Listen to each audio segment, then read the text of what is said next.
Welcome to the second episode of the Sonic Stop Motion Adventures Creator Commentaries. In this one, I'll be covering all of the leftover stuff from Season 1 before moving on to Season 2. And said stuff includes the Halloween special and Christmas special and both movies and the levels, and what you are currently seeing. This was made before Sonic Stop Motion Adventures was even started, so it isn't technically part of the show, but I'm including it because it is very significant because it is my very first stop motion. The title of this is Sonic Adventure 2 Green Forest Stop Motion, even though I didn't really have much to show forest scenery from the in-game level in my house. I still had fun looking around, though, and trying to stitch together a makeshift level from all of my furniture in my living room and stuff. Really, the only thing that makes it Green Forest themed is the intro section with Shadow and the music playing while, all the quote-unquote action is happening.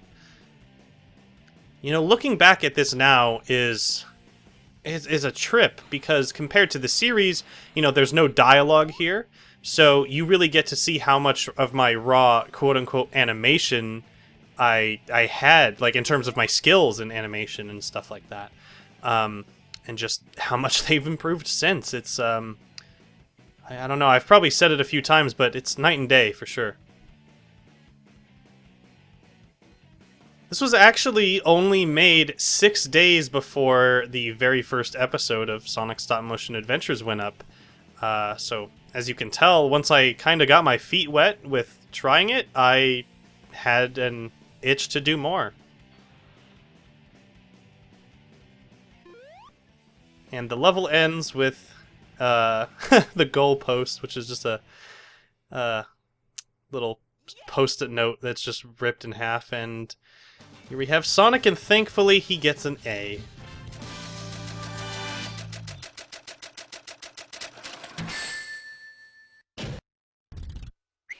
That was cool!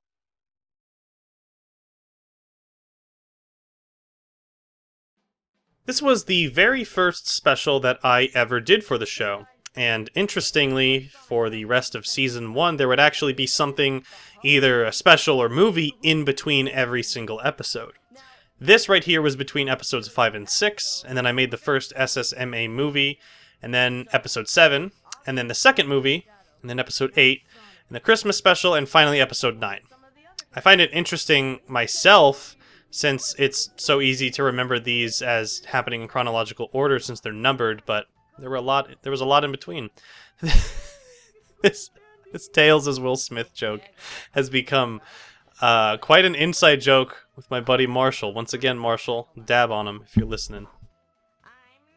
For this Halloween special, I took a slightly different approach than, the rest of the normal series. There's no narrative.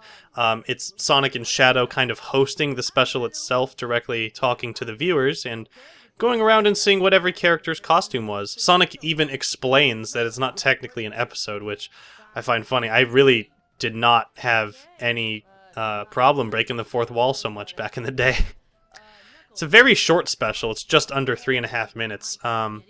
But even then, it ends up dragging quite a bit, because going around to every character and seeing a costume, it gets really old. And most of the costumes are not good, and there's no, real comedic value there.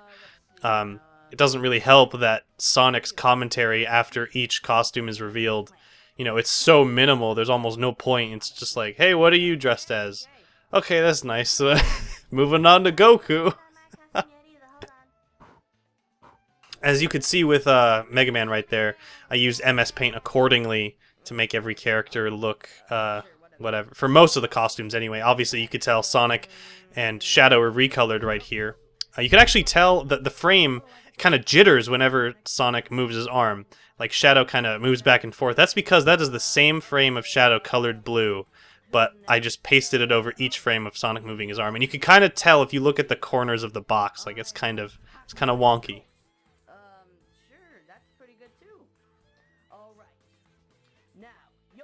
So obviously, Tails was Will Smith, Sonic and Shadow dressed as each other, but for really all of the other costumes, I had no idea what to do. I guess the only kind of interesting one is the Shy Guy pumpkin costume, just because it's slightly clever. I guess I had to find some way to end the special, obviously, so I made the box behind them this mysterious thing that needed to be opened, even though they don't ever mention it at the beginning. And I make a pretty outdated Rickrolled joke upon the box being opened. Like, pretty dated for when I made it. So now it's just like, oof. Also, right there, you see Sonic and Shadow aren't even recolored right there. It's like, man, I had to do such little work, but even then I was still kind of lazy cutting corners. My favorite part about the special is that it's just so lazy, and you could really tell. In between episodes 6 and 7, I created Sonic Stop Motion Adventures the Movie, which was split into 3 parts due to YouTube's then still in effect 10-minute duration limit. Many of the older fans might remember seeing all 3 parts at some point, but current fans will know that part 1 is missing. This is also true for the second movie, meaning that only parts 2 and 3 of each are still available on my channel. The reason for this was nothing other than copyrighted music that I used in each part that eventually got detected by YouTube. I didn't get an actual strike from either, but I was fearful that one day I might, so I panicked and just deleted the parts that got copyrighted. Unfortunately, this was before I was so stringent on preserving the things that I made, and I no longer have the actual video files of either part. And this makes them lost media. If anyone out there happens to have an old downloaded version of either, please let me know. I would love to see them again. There is a silver lining, though, in terms of the first one. I may have lost the file for the script, but I found an old printed copy of the script when I was going through a big stack of them. I've taken the liberty of retyping it all just as it appeared back then, typos and all, and I'll show the portion of the script for part 1 on screen right now, and link the entire document below in case you want to read it all. With all that being said, let's jump right into part 2 of the first Sonic Stop Motion Adventures movie. Huh? Hey, what are you? Gah! I'll be taking that. Beep, beep, beep. Overall, both movies had plots that could have easily been trimmed and shortened, fit into a normal episode, but were ultimately stretched out to make it seem like something on a much grander scale. The plot synopsis of movie 1 can be summarized as Sonic and the gang trying to get the Chaos Emeralds before Metal Sonic and Bootleg Sonic.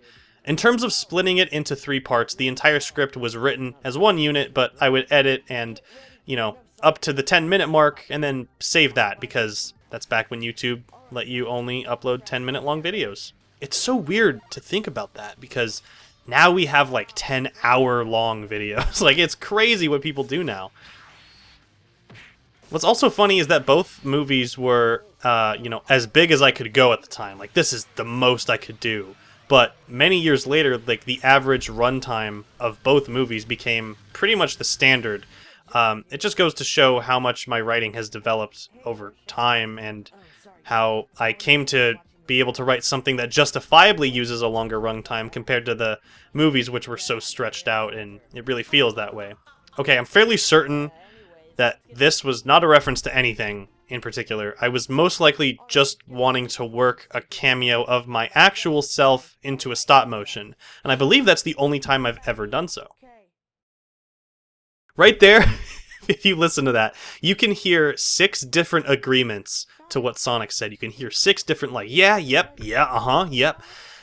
There are only 5 characters present, one of which is Sonic, who suggested what they're agreeing with. So that's just funny because, even though I had a script, I still kind of ad-libbed a lot of dialogue a lot of the time. Yep. Promise?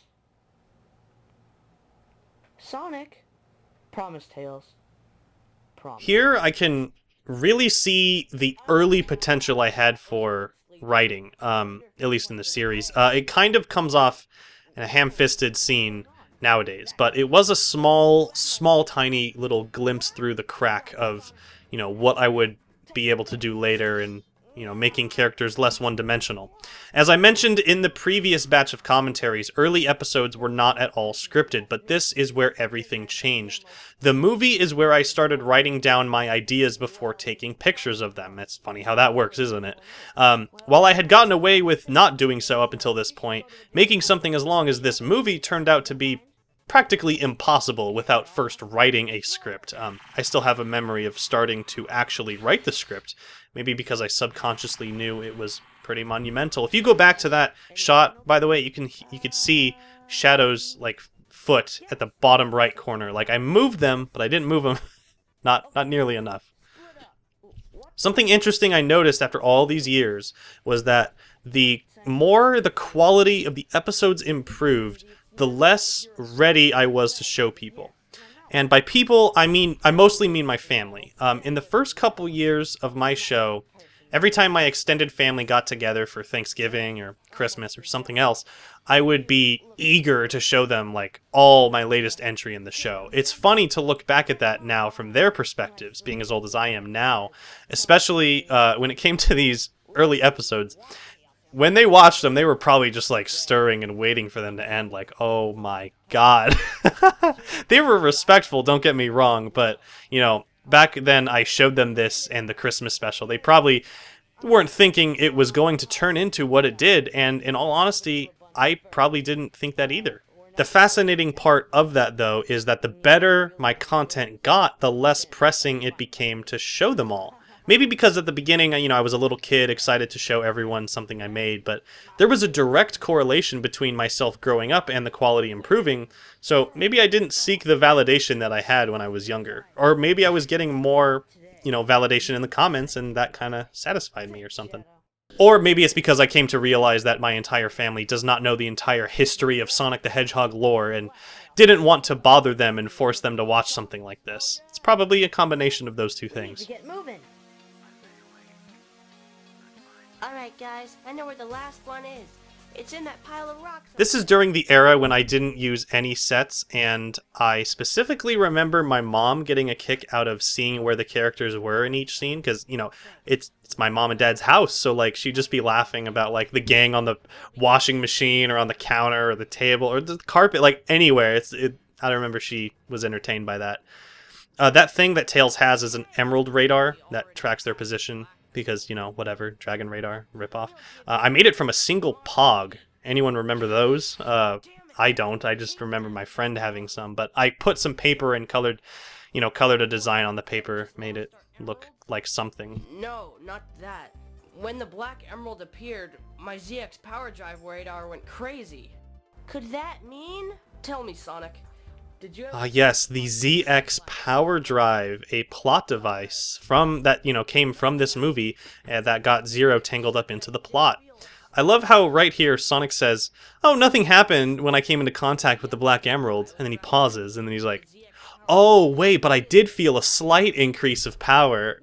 If you go back in episode 4, where I introduced the Black Emerald, Sonic says it gave him the power of all 7 Chaos Emeralds doubled. You know, both are examples of poor writing, but it's an early example of sort of retconning past things to line up with what comes later, or at least what I wanted to do later. I guess they just leave Tails and Knuckles behind. And I think now is a good time for a gentle reminder that all of Season 1, including the specials and movies, are not canon to the rest of the series. I like to think of them as taking place almost in a vacuum, completely separated from anything that comes after, even though Robotnik is teased at the end of episode 9. Okay, I'm going to talk about how much I hate this part. I hate it so much. With every fiber of my being, I hate this part. Okay, Shadow said that he has to get the emeralds one by one because Metal Sonic and Bootleg Sonic are sleeping.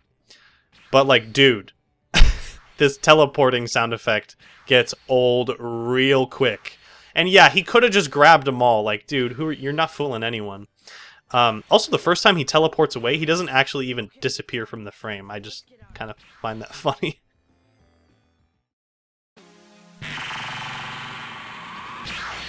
We got him. Yeah, and we need to train. And now we have the training montage coming up using some of the spectacular music from Dragon Ball Z Budokai 3. A good time to mention that for the Season 1 era, for almost all of the music, I did not have a reliable way of getting actual MP3 files. Like, it was probably super easy, but I was a little kid. I didn't really know how things worked in every aspect of life. So, like, trying to find an MP3 for, you know, whatever the name of this song is. Is it Challengers? I don't think it's Challengers. Anyway, the way I I had a decent source for Sonic music, but everything else, I would search the music on YouTube and play it and record it with Windows Sound Recorder, which is, it's a program that I don't know about Windows 10. On Windows 7, it's still a thing. That's why a majority of the music sounds as poor quality as it does. Although in a way it kind of matches the picture quality, so that's nice. Early SSMA days were chock full of workarounds like that. For example, Windows Movie Maker never let you have spaces between media on the timeline, meaning that you could never have a purely black screen for more than like a millisecond. My solution to this was just going into Paint and using a bucket tool with black to create a black image, and then using that accordingly to make it look like there's nothing on the screen. When you have a vision, sometimes you have to bend the rules, or at least understand that you can overcome your functional fixedness like that. I always had like weird, strange measurements for things. Like when I was younger, right here, the Shadow's like, let's train for another 2 hours at least. Like, why 2 hours? Like, is that more? Is that much more than 1 hour? Is that not as much as 3? Like, what? Why 2 hours? Like, it's so weird. Wow, that was some training. I think that's the longest I've ever slept. Yeah, same here. I just noticed that, like, that shadow frame of him lying down did not last as long as it should have, because it immediately cut to 0 after, and then Shadow's like, yeah.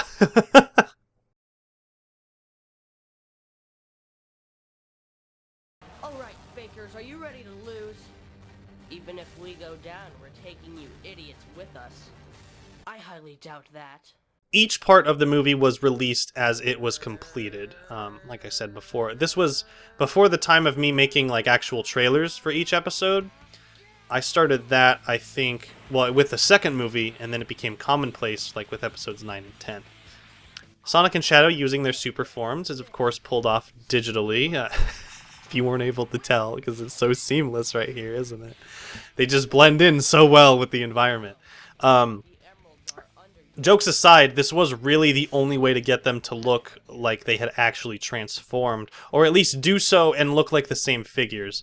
I think that, you know, the superform superposer figures were out at this point, but I don't know, I guess I thought it would look weird having them get taller, but not as weird as it would have been to use mock-ups for the superform poser like I did in episode 1. Although in movie 2 I do use the supersonic superposer, so there you go.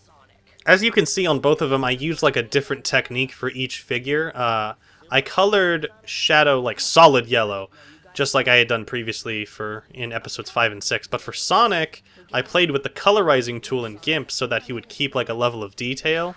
It didn't come out looking too good though. Some frames I did just recolor like I did Shadow, but he came out like he's looking like made of bronze or something. Even that just looks like off. I don't know, there's something about it I don't like. Several years later, I would use a slightly similar effect to digitally alter the supersonic figure to hypersonic in episode 27, the series finale. Ugh, nice shot. But that's the last one you're going to get. Whatever you say, Super Chaos Spear. The guy in the background right there, that was pointed out a lot in the comments of the original upload, or at least a lot at the time. Like, there's probably like 1 or 2 people, honestly. That guy is my brother. He was, yeah, I guess just, you know, having lunch or something in the other room. I guess I didn't notice it when I took the picture, which is strange. You think, okay, maybe you think I would have dusted the tables they're standing on, because, oh my goodness, you can tell it is not clean. I think I remember my mom being like, oh my god, it is so dusty. What is going on? And let me just comment about this fight and how boring it is, because Sonic and Shadow are on one side, and then Metal Sonic's on the other side. The whole fight's just them shooting blasts until it's over, that's it. Just happy to say my combat and choreography would improve several times over. Jesus Christ. Zero just basically murders bootleg Sonic in cold blood. Sonic, he congratulates Sonic, or Zero is congratulated by Sonic, and I find it so funny how Zero says, like, he isn't actually dead, and Sonic's like, oh man. Like, what? Sonic would never say that. Oh man, just feel free to block out that moment from your memory when Metal Sonic speaks Japanese in like an attack name. I don't know. I guess Japanese thought it would be cool, but it's really distracting. I think I remember Googling how to say streaking shock in Japanese. I don't even know if it's correct. It might not be. Those individual wide shots, like right there with the blast in between the two of them. There was one a couple shots ago that you can clearly see like Sonic and Shadow were not colored to be in their super form. Also, there's a shot where Metal Sonic's charging this blast, but I use like a lower opacity, so it just looks like he's holding a giant tomato. Feel free to go back and laugh at that. Well, even so, we'll think of a better plan and then defeat you. Okay, get ready for the most what in God's name moment right here. Maybe in all of season 1, maybe probably the whole show. Sonic, what's that? It's a move I taught myself. It's a rip to another dimension. And that's just where we're throwing these two hateful copies. Oh, okay. Get over Oh my god. Yes, of course. Sonic T. Hedgehog just, just taught himself how to create interdimensional rips, but with nothing but an energy blast. As you do on a typical Friday. I have no idea how I let myself get away with that one, because the implications it brings are just insane. Can Sonic just create portals to other dimensions whenever he wants? How did he learn the technique? Where did he learn the technique? And just why? And Shadow, this guy, he just, after hearing Sonic taught himself the technique of creating portals to other dimensions, he just says, oh, okay. Like, he's just, yeah, typical Sonic. Whatever, man. No questions asked. This piece of furniture that they're standing on is actually this big, like, DVD display holder that folds outwards. You could kind of see it was folded outward. It might still be. Yeah, right there. It's actually a pretty cool piece of furniture. And the time I'm recording this, the end of 2018, we still have it, and it's still in the exact same place. Zero here decides to go into whatever dimension that portal sends you, because Bootleg Sonic and Metal Sonic are just going to terrorize that dimension. But he takes the ZX Power Drive with him as a gift from Sonic. I actually vividly remember getting to this portion and shooting, and once I hit the mark where Sonic shoots the blast and the portal opens, I was like, oh, dang it, I don't have anything to, like, visualize that, so I just ran upstairs to my room and cut out this shape you see on the wall, colored it with colored pencils, and I guess it looks mystical and otherworldly. Oh, it's gone. Okay. And I just taped it on the wall, and that's all I did. Yeah, let's get home. Oh, I just love happy endings. Well, let's just remember, the end of an adventure is the start of a new one.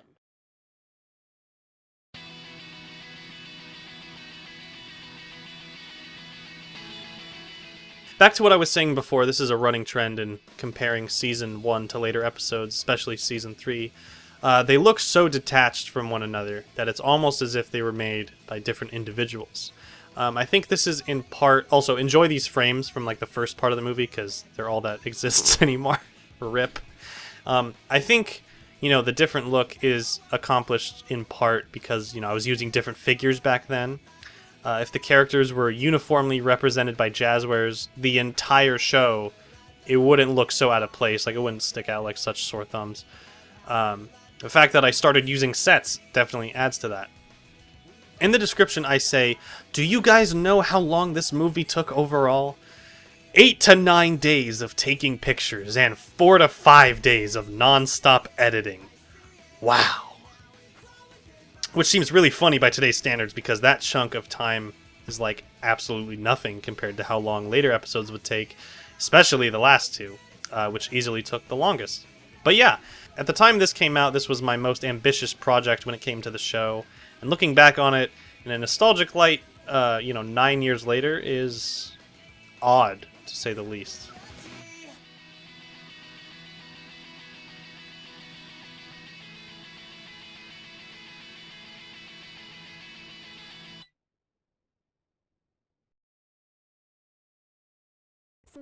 Now we have Sonic Stop Motion Adventures Level Acts 1 and 2, both of which came out in January of 2010, right after the first movie. So the first movie and both levels were made in between episodes 6 and 7. These basically served to kind of scratch the itch of making stop motion without having to be confined by story or dialogue or, really anything else besides the raw animation itself. I was able to make sort of like crude custom level layouts and also put to use the voices from the adventure games, which I didn't have any use for up until now, because, I had voice actors, or at least I voiced, characters, so when would I have used these? And then kind of got to use them a little bit here, which is fun. Super short speed-up shoes right there. This metal box is actually what the sterling silver Sonic X logo necklace came in, and I really like the idea of him like sliding around in it. It's kind of freeform and even mimics like stage cues from the adventure games, like snowboarding or the City Escape truck and stuff like that, like little unique set pieces. A rank, baby, nothing but perfection. This intro was mostly made because of the voice files I had to play around with, and I thought it would be a neat intro to mimic actual menus in video games. I mean, it looks horrible, but at least I was going for something. This level is actually shorter than the last one. Look at that. Oh, look at the time changing on the back. This is before I had mounting putty to help the characters stand up or remain balanced on one leg. So back there, when Sonic's supposed to be running, he's just kind of sliding across the thing, like right there, like, oh yeah, he's running without moving his legs. He's running so fast and his legs are moving so fast you can't even see them move. As you could tell, I had a lot of miscellaneous Legos back then, and that and jewel cases, like DVD cases and textbooks helped a lot too, because a majority of these levels were on the carpet and I had to have a flat surface. Not even an A rank, dang. For movie 2, I no longer have part 1 or the script for it, so I'm going to give a brief recap for as much as I can remember. The entire plot of the movie 2 is structurally very similar to movie 1. The gang's main opposition is again Metal and Bootleg Sonic, and this time they have a few other characters working for them, and the final battle involves more characters. They kind of had that in the first movie, but like, especially this one, I don't know. It's a very similar formula. In the first part, Metal Sonic and Bootleg Sonic beat Zero in the dimension they all got transported to at the end of the first movie. And Zero follows to warn the rest of the gang. I guess they can just travel between dimensions at will. Sonic ends up getting seriously injured, or I might have even killed him, only to have him be healed / brought back to life, I don't know. In typical Sonic fashion, the rest of the majority is an Emerald race and preparing to finish Metal and Bootleg Sonic once and for all. When I wrote the script, I guess I did not notice how frequently I used the word die in Cell's dialogue. It's practically every line this guy says. There's even a comment on the original upload, still there, that points this out. One-dimensional villains were an absolute trend back in these early days, and I didn't give them really any motivations other than wanting to kill Sonic or have a lot of power or something. Oh man, now I want Oreos. Look at that. That was, anticlimactic. Come on, where is it? Shadow, can you hear me?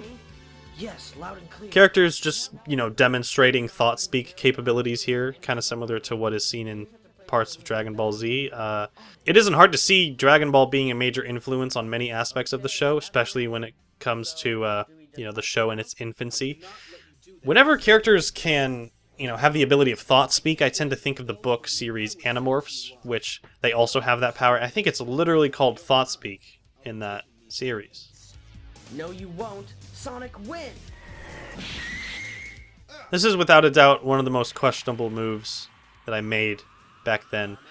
Making Goku turn on the rest of the gang, when Goku as a character would absolutely never do such a thing. I probably realized how outlandish this was shortly after I did so. Nice T-pose. Shortly after I did so, and I retconned what happened to him in episode 8, where Raditz explains that he was possessed. And enter Trunks.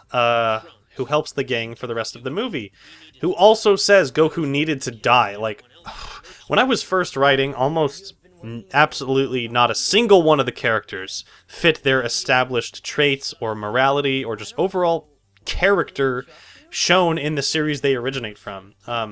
Even a lot of the Sonic characters don't match at all, and they come off as very forced or having a false understanding of what makes that character who they are. Cameo Bear. So you do. Yeah, Shadow and I battled him before. So do you know where he is? Actually, yeah. Follow me and I'll take you right to him. Okay. Knuckles, get the emeralds, please. Okay. I don't know why Knuckles had to get the emeralds, but So alright, whatever. I'll take what I get at this point. This is pretty much par for the course, ladies and gentlemen. Gamio Vare making a surprise return from episode 7, which took place between both movies. I think he's supposed to be working with Metal and Bootleg Sonic. The funny thing is that I actually used this figure as some sort of lackey minion in the first part of movie 1. I think you can actually see it in the credits of movie 1. It was like, this was before the character of Gamio Vare was established, so he was just like, you know, there. The lighting in this scene, whoa. It is so bad. There are just shadows dancing all over the place. Every single frame seems to have different lighting. This was shot at the top of my stairs on this table, but my light source was coming through the window right behind me. And that means I was in front of it, so every time I moved to take a picture, that means I was moving in front of the light source. It was just a gosh dang mess. You shouldn't be talking so high and mighty when you can't even keep your guard up. Why, you? At least I can keep my guard up. You pest! Take this! Wow, I didn't know echidnas were such bastards. What was that? Why don't you die? Knuckles! Zero, let me fight now. I haven't had much fun in fights so far. Sure, go ahead. Take this. Sonic Wind! Oh! I guess I didn't think that Sonic Wind required a sound effect. I don't know. I'm sure you're enjoying the dialogue here and just how laughable and bad it is as a whole. Again, a running trend in the early show outings. As I said before, this falls into the period of me trying to come off as cool in my writing and really just doing the exact opposite, falling flat on my face, especially looking back at it now. Good God. The pirate robot figure here I used for Gamio Vare was kind of fun to work with, though, because it had, you know, a mouth that you could actually open. So the lines of dialogue, they were a little more entertaining because you actually see his mouth opening and closing. The animation's still bad, but at least there's a little more to look at. And oh my goodness, the lighting! It's like I tried to. Oh, right there, that exact frame where Sonic's looking back, you can actually see. You can actually get a somewhat decent look at my room in the background and what it used to look like. This is when I had a bunch of pictures printed out and taped all over the walls of my bedroom for some reason. I don't know. You can even make out a number of the card backings of various action figures from both Toy Island and Jazzwares. Follow me to the next one. Okay, let's get going. Hello, Sonic. Oh, hey Mario. Why are you guys so small? Oh, Sonic, it's terrible. Bowser has stolen our mushrooms. Oh, Would you like to help us, Sonic? I wish we could, but we sort of have our own problems right now. Sorry. Oh, okay. Come on, guys, let's go. Oh, so which way do we go, Mario? I don't know. Yoshi? Okay, this way. Good luck, guys. Okay, let's move out. Okay, he should be around here. So I hear yo, Sonic. That depends on who's asking. Now is a great time to talk about both voice acting in this movie and the process of writing the script. When I set out to start making this second movie, I knew that it had to be bigger than the first. And one of the ways I thought I could one-up myself was finally featuring other people as characters in the show, instead of just me voicing everyone. This second movie is obviously the first thing of mine to do this, and it became a trend for the rest of the show. How I went about finding slash casting the roles was through open auditions. I don't remember getting a ton of entries, but there were some decent ones, and, you know, of course, the ones that you hear now in the show. The funny thing is, though, when I started holding the open auditions, I didn't even have a completed script. I remember quite literally looking around my room at what figures I had, and, like, just, yeah, I could probably work them into the into the plot somehow. Another instance of the figures coming first and the script coming second. After I cast the voices, you know, and went on to write the thing, I realized, oh, some of these, I can't do much with them. So that's why we have that instance of Mario, Luigi, and Yoshi crossing paths with the gang when it is entirely pointless. You could take that out and it wouldn't affect the movie any differently, except it would make it slightly shorter. I can't remember 100%, but I think there was probably some characters that I held auditions for that I ended up completely getting rid of. Or I ended up voicing myself because none of the auditions got it right. I can't remember too well.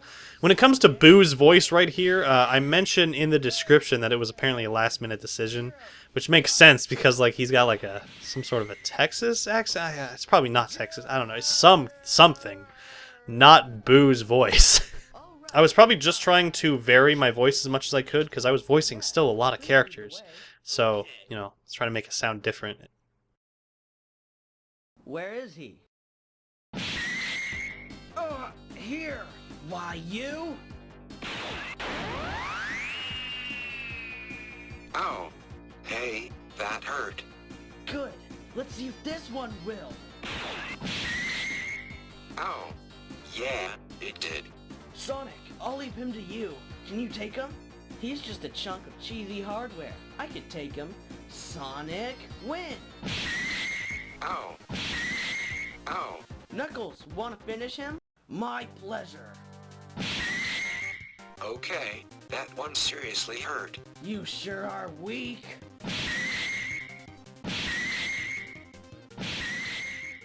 Oh my god, the action and sound and just animation here are so repetitive and nothing special in the slightest. Knuckles doesn't even do anything different on the finishing blow that he, you know, it looked like a normal punch. Ugh.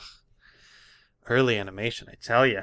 It's funny to me that Metal and Bootleg Sonic are just somewhere that Sonic can easily find and challenge them to a fight. It's that sort of juvenile quality showing through, especially when he says, like, oh, we want to challenge you to a battle, but not right now. Like, we're tired. Been finding the Chaos Emeralds all day. Whatnot. Psst. Hey, Hedgehog. What? Come over here. Bootleg Sonic, what are you doing here and what do you want? Just come over here. Alright, I'm over here. Now what do you want? Please, Sonic, let me fight with you against Metal tomorrow. What? I ran away from Metal. I was tired of being ordered around. I'm not that kind of person. You know, the person. So right here, I was attempting to do something somewhat interesting with Bootleg Sonic and making him turn on Metal Sonic. If I had made this, you know, years later, I probably would have added a significant amount of depth to a lot of the characters here, but again, it was more like a glimpse at the potential I would have to do those things rather than actually being capable of doing them, at this point, at least. Also, Bootleg kind of ends up turning on them as expected, but it comes across in a really funny way, and I'll comment more on that when I get to it. Another fourth wall break from Sonic, saying that Bootleg Sonic has been a villain in the series for 6 episodes and 2 movies. I really, like... It's funny, because, like, I think, you know, younger kids get really, really excited over, like, fourth wall breaks, because I think it's a film concept... Well, in anything, it could be a card game, it could be a video game, it could be whatever. Breaking the fourth wall is, like, one of those concepts that they can understand and grasp. And I think when they do it, they get like, and when it's done and they know what it is, they get really excited. Just because like, oh, they're acknowledging I'm watching the show, like, haha. So I guess that was, you know, this case for me, because I did them so much. As I said previously, the final battle in this is on a much larger scale simply because it involves the entire gang instead of just Sonic and Shadow. You know, they don't do a whole lot, but they at least participate. In the last movie, like, Knuckles and Tails just didn't fight for whatever reason. There was, like, no reason. They just said, no, we're not gonna... don't feel like it. Again, however, the animation is pretty bad. But at least they're not, like, on two separate sides of the room. I mean, they kind of are on this table, but, like, it's a little better than the last fight, I think. If that Trunks figure looks strange to anyone, it's most likely because of the torso and the arms. That is the Dragon Ball GT Jakks Pacific line, and it came with a rubber coat that went over the figure. I guess I took it off to make it look cool. Okay, so here's what I was talking about with Bootleg Sonic turning, quote-unquote, on Sonic and Company. Keep in mind, all Bootleg Sonic says is, "Are you okay, Metal?" A simple question that prompts Sonic, Shadow, Zero, and Trunks to collectively murder him. Seriously. Look at that. He's gone. I kind of get what I was going for, but I should have had Bootleg Sonic commit a much worse act than just simply asking if Metal Sonic was okay. That doesn't necessarily mean that he's still working with him, even. It would have been one thing for Bootleg to maybe, like, knock Sonic into a blast, or like have restrain someone so Metal Sonic could kill him if I really wanted to like raise the stakes that high. But having them just straight up kill Bootleg Sonic after such a simple question is not only insane, but horrifically out of character for pretty much everyone involved, especially Sonic, who spearheaded the attack altogether. And yeah, that is the end of Bootleg Sonic. He doesn't come back after this. You know, obviously not counting the Episode 1 remake. That's the demise of Bootleg Sonic. We just witnessed a murder.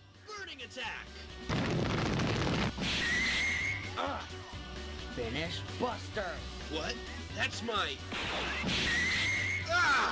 Now, to finish you with your own move, Burning Attack. No! Damn, now Trunks is gone too. No! You're next, Shadow. Huh, yeah, right. Chaos Spear. You stole my move too? You're so stupid, Shadow. Chaos Spear. When I was designing this space for them to fight, and I use design very generously here, I didn't really have any idea what I was doing. The big box that Metal Sonic was on probably would have been enough. It would have done the job just fine, but instead I kind of surrounded the battlefield with all these random objects, like a spool of blank CDs and like Yu-Gi-Oh card tins and part of a phone charger. It just ends up being kind of a cluster of whatever, and it's honestly a little distracting at the end of the day.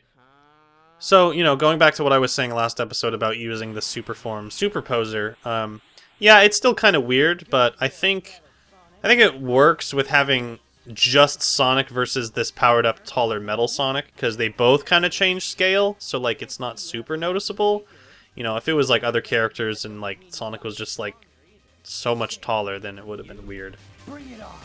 Double Supersonic win! So I see you have gotten stronger. Yeah, here's a move I learned from your little minion, Goku.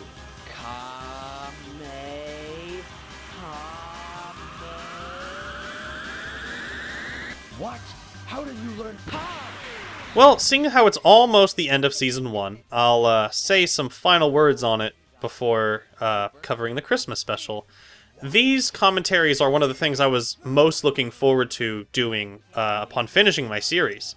But most of the excitement for them was geared towards the later episodes rather than the earlier outings. The first 5 episodes actually weren't too bad, but it's when I got to the second half of Season 1 where things really became a chore. You know, the first half is bad in a much different way, and I was actually able to kind of enjoy them because of it, but Episode 6 is when it starts losing that so bad it's good quality, in my opinion, and just becomes so bad it is bad. Granted, these are my first attempts at actual writing, and at the end of the day, I absolutely am my worst critic when it comes to these. I know that there are a good handful of people that genuinely enjoy Season 1 from start to finish. But through my current lens and what I can accomplish now, I can see the monotony and the missteps like everywhere in these. It's really evident in both movies because they're very stretched out and you can tell. It's not like it's a more epic story, it just becomes more to endure. Every artist or creator is going to be really critical of their early work. And at the time, I just turned 13 and I was finishing up this second movie. You know, for 13, I absolutely could have done better, but I could have done a lot worse, too. This middle part was quite the trudge, but at least I can safely say that it only gets better from here on out. Even the ending is almost exactly like we see in the first movie. It's like, oh, the adventure ends, but another begins, which, you know, I kind of pulled that at the end of my entire show, but I think, you know, there's like actual weight there, and, you know, characters were involved with things. Here it's just like, oh yeah, we need to wrap it up, so yeah, here we go.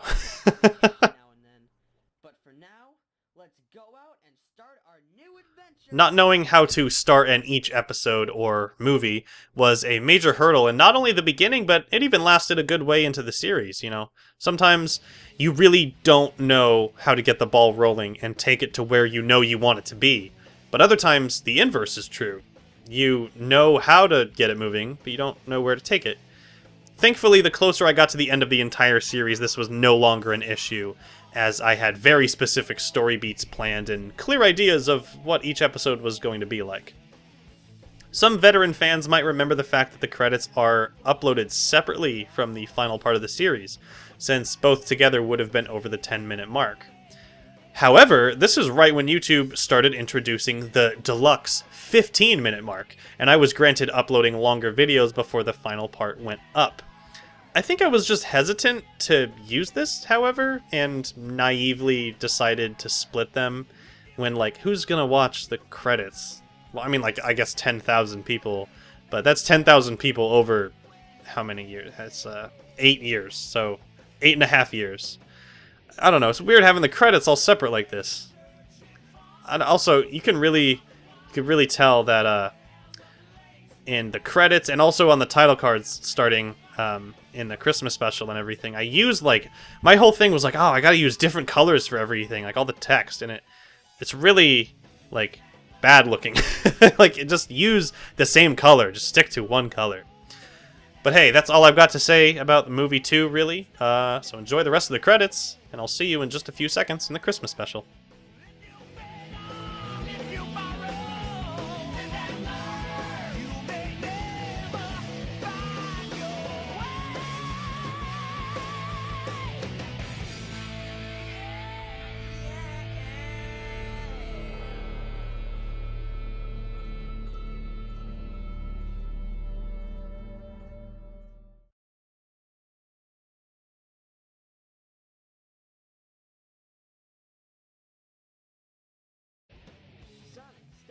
I said back in episode 9 that it was the first episode to have a full opening and major use of the Jazzwares figures, but the first true instance of that can be seen right here in the Christmas special, which came right before episode 9. This was actually a very cool project and quite a fun thing to make since it was the first, and as of now, only holiday special I've made with a narrative. You know, I started this commentary episode with the Halloween special, and you can see the clear improvement even between this special and that one, with only a year's time between the two. Here's the first appearance of Sonic's house, a set that was primarily featured later in episode 10, and ended up receiving quite a makeover in episode 15, which established the look of it for the rest of the show. I think when I first made it, I was having trouble getting decent looking angles, and a lot of the time ended up like shooting over walls of the set. It was a horrible way to do things. I'm glad I changed the look of the set when I did. I wonder what that's all about. Oh, wait, I think I know. Speaking of changing the look of sets, I would upgrade Tails' lab even sooner in episode 12. A lot of the changed sets were a result of getting the experience of shooting with earlier sets and realizing that they weren't very friendly to shoot with. You know, having been designed more as actual structures, instead of, you know, leaving room for the camera to get everything. The early sets do have a certain charm, however. There's just something about this Tails lab that I like. I can't really explain it. Oh, that overuse of drawing expressions was something I guess I thought it would add to the production, but ended up having the exact reverse effect, where it really just catches you off guard, and you're just like, what? Like, what's going on? Maybe I did it because I thought the scene needed something, since, you know, this is when I was still converting from practically no animation to actual animation. Every shot with a mouth, there's no movement in them, because I did all the mouths hand-drawn individually. You know, for a series called Sonic Stop Motion Adventures, it had really no stop motion at all in the beginning. Lab with all sorts of new inventions I could make, and tons of updated technology. I guess I could make some kind of emerald canceller that would revoke... Okay, so again, you know, we see that I added something to the shot in Paint, or maybe it was GIMP. It was probably GIMP. It's so obnoxious. Like, I don't know why I thought, oh man, you know what this scene needs? An extra poster that I didn't print out, that I draw over the frame with solid colors, that sticks out like a sore thumb and looks horrible because of the lighting. I can't stand it. It was kind of, you know, refreshing to do an episode just focusing on Sonic and Tails for the most part. Or a special, rather, but, you know, a production. Be back soon, buddy. I guess I should start looking for the emerald. Nope, nope, not here. No, no, nope, no, nope. Of course, this Sonic looking for the emeralds montage is a callback to episode 1 of the series. But the crazy thing to think about is that I already felt like episode 1 was so far behind me while making this, even though this went up in December of 2010 and episode 1 was May of 2009. It's wild that, you know, I would reference something like that when, in the grand scheme of things, it happened so close to it, but I guess by that point I was already felt so far behind me. Not really.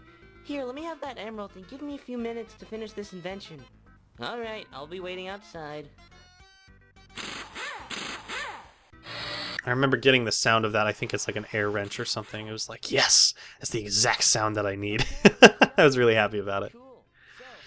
Going back to what I was saying about showing my family these early works, for some reason I have a vivid memory of watching this one in particular with them. It might be because it was sort of like an event. You know, it was around Christmas, and I was miraculously able to get everyone into the room and remain seated. I still remember something that my uncle said when we were watching this. It was some shot earlier of Sonic and Tails talking, when he just goes, "Man, that is some cool hair," referring to Sonic's design. And all those, like, after all these years, I find that hilarious. Probably even more so than I did back then, because it's just totally out of left field and really surface level commentary. It's also just absolutely something my uncle would say. Shout out to you, Uncle Kevin, and for that matter, the rest of the family, for actually putting up with these and, you know, watching these early stepping stones, which were, you know, it was a force to be reckoned with. Let me just put it that way. What the? Where am I? You know what they say, all toasters. Oh man, really topical Mario Phillips CDI reference right here. I think I remember my family getting a kick out of that part. And before you ask, no, unfortunately my extended family does not know the entire lore of the Phillips CDI Mario Hotel video game. It's likely that they were just caught off guard by it and it seems silly. It's also one of the rare instances that I will compare a moment in my show to Family Guy, of all things, in the sense that that was basically a cutaway gag. That's exactly what that was right there. Probably just a result of experimenting on writing scripts and see what can work and what can't. This set, if you want to call it that, was a small shelf in my previous room that I covered with white computer paper and paper towels to make it look like it was snowy. The funny thing here is that it looks very similar to episode 9, which followed this special. You know, we got the white background, we got the 3-inch Jazzwares figures, we got the robot. It's like, it's all there. It's just episode 9 before episode 9. But of course, the present and the Christmas tree were absent in episode 9. Those Christmas decorations I used in this special actually work really well, in my opinion. It's probably similar stuff I would use if I were to make one now. It's all stuff like my mom had to decorate around the house for Christmas time. So, you know, I just borrowed some of that. Come to think of it, she probably still has most of this stuff. So, you know, that's pretty neat. My favorite part is like the actual Christmas tree right there. It's a candle holder that you put a little candle in, like one of those metallic like circular candles at the very bottom, and it kind of like lights up the tree. I don't know, it's like the perfect size for Sonic characters. It looks really nice. I mean, you know, it'd look better with lighting, but you know. Also, like, I, for some reason, referenced, like, the power-ups from SA1 a lot here. Like, the Lightspeed Dash and the Jet Anklet earlier I call upon for, like, I don't know why. I guess I just thought it needed more Sonic-y things in my show, so I decided to talk about things from the adventure games. I don't know. Yeah, well, look, it just got, like, increasingly more yellow for some reason. Another instance of me turning on the actual light in the room I was shooting in to be able to shoot the entire scene in one go. This Santa that I used is actually a big Christmas tree ornament, because unfortunately there aren't really any nondescript Santa Claus figures, especially decently articulated ones, so, you know, I worked with what I had. For now, I remember going up to a Chaos Emerald and then everything just went blank. Well, you're safe now, Santa. Okay, the emeralds are back to normal, and so is Santa Claus. Oh, that was easy. Just like a little pew. Yeah, you can see the ornament on the top, like little thing on the top of his head. Goodbye, you two. Huh. I didn't know he could teleport. And then, as mysteriously as he appeared, he vanished.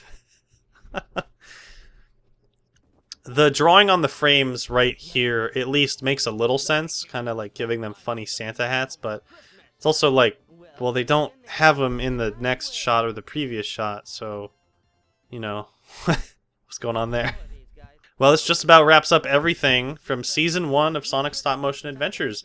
It's got some highs and lows, mostly lows, and, you know, even its highs are kind of low, but everything I offered my commentary on so far laid the groundwork for something that would eventually become so much better and, you know, would take off further than I ever thought it would. As much as I dislike some of these early stop motions, I wouldn't have ended up where I am currently if it was not for them. And at least I got to make those mistakes early on and apply what I learned towards something much better. Thank you so much for watching the creator commentary on the Season 1 leftovers of Sonic Stop Motion Adventures. Join me next time where I dive into the entirety of Season 2, where things really start to pick up. I'll see you then.